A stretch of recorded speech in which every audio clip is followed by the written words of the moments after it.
তার যাচাই হতে দেখা যায় তিনি মনোনয়নপত্রটি যথাযথভাবে পূরণ করেছেন এবং দলীয় মনোনয়নপত্রটি বৈধ ঘোষণা করা হলো।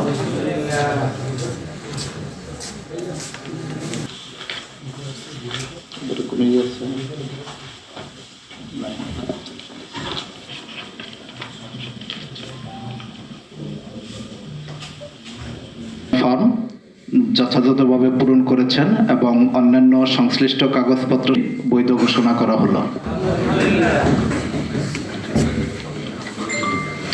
অন্তে একটি ব্যতীত বাকি 7টি মনোনয়ন ফর্ম বৈধ এবং একটি বাতিল করা হয়েছে এবং তিনি নিয়ম মাফিক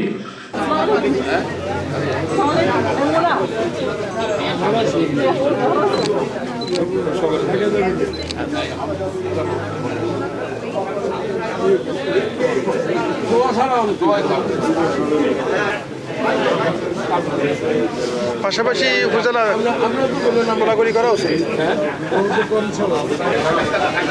মিজান ভাই ভাই সেটি হচ্ছে আপনার তো